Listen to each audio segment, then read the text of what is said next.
All right, hello and welcome back. So this is another ALEKS topic, predicting the qualitative acid-base properties of salts.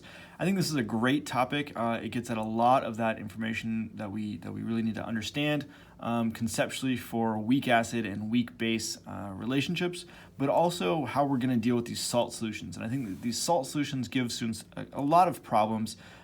So it's a good extra practice on that, but then also establishing or re-establishing that relationship between Ka and Kb for a conjugate acid-base pair. So let's go and get started.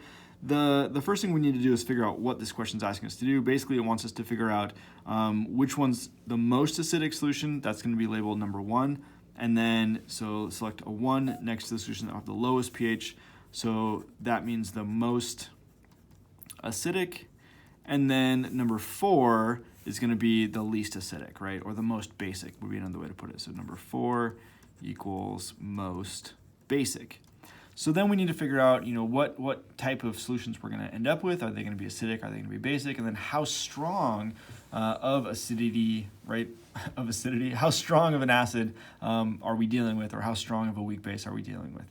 Or will it be neutral, right? We might run into that as well. So the first thing that I would do for this KCH3CO2 is try to figure out if I put this potassium CH3CO2 or COO minus, if I put this into solution, what's going to happen? So what's going to happen is that this is going to break up into K plus CH3COO minus, and then I need to recognize that this is a weak base, right? So this CH3COO minus is a weak base. Therefore, I should expect this solution to be overall basic, right? This potassium, it's not going to react with water. It's not going to hydrolyze.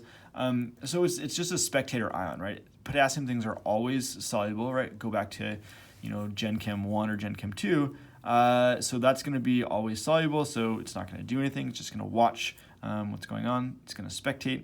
But this CH3COO minus, that's a weak base. And I know that's a weak base, 1, because I have experience with this, but 2, I recognize that this is a conjugate base of this weak acid, right? So we've got this information here for acetic acid, HCH3COO or CO2.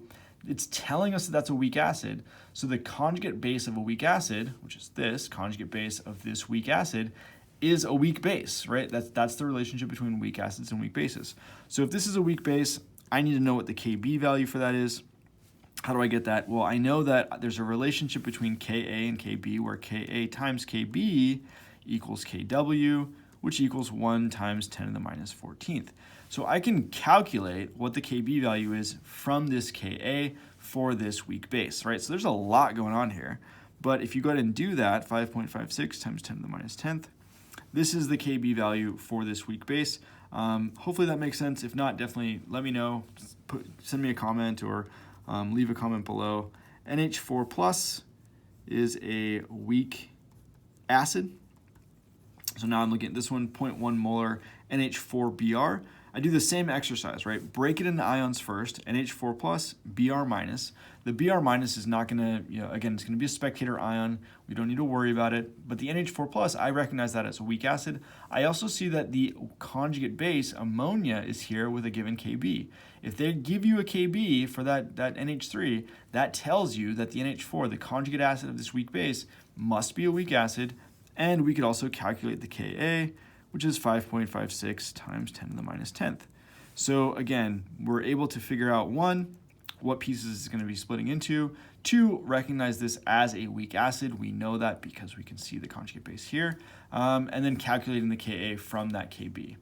NaCN, Cn minus, that's going to be a weak base. The Na plus, again, is going to be a spectator, just like potassium is a spectator. Na plus is going to be a spectator, but Cn minus, that's definitely a weak base. I see that conjugate acid here, HCN, with a Ka value, so I could calculate the Kb as 2.04 times 10 to the minus 5th. So calculating this Kb from the given Ka using this relationship. This is a really simple looking problem, but it's like really complicated, a lot going on. So now I've established that this is going to be basic, this is going to be acidic, this is going to be basic. We'll talk about ranking these in just a second. The last one, NaBr, this one's going to be neutral, right? So Na plus and Br minus, NaBr, that would split into Na plus Br minus. Both of those are going to be spectator ions. They're not going to interact with water. They're not going to form, sodium hydroxide or HBr. Those are strong bases or strong acids. So nothing's going to happen. These are just going to watch. So then this one's going to overall be neutral. And we would expect a pH of 7. So now we need to rank these. So ranking the most acidic is actually fairly easy because there's only one that should be acidic, right? This is going to be basic, this is going to be basic, this is going to be neutral. But this NH4 solution, that's going to be acidic. So this is going to be number 1. So sure, let's put it right here. That's going to be number 1. Number 2 is going to be the neutral one because these ones, they should have higher pHs, right? Because they're basic, they should have a higher pH than 7. So then we need to decide which one of these is going to be, either the most basic. It's probably the easiest way to think about it. So the larger the Kb, right? The larger the Kb, the more basic it's going to be. So this one's going to be the most basic because this Kb value is larger than this Kb value. So this one's going to be number 4. And then that leaves this one as number 3. So that would be the ranking that I would do for this. Hopefully that makes sense. Definitely let me know if it doesn't. Thanks a lot.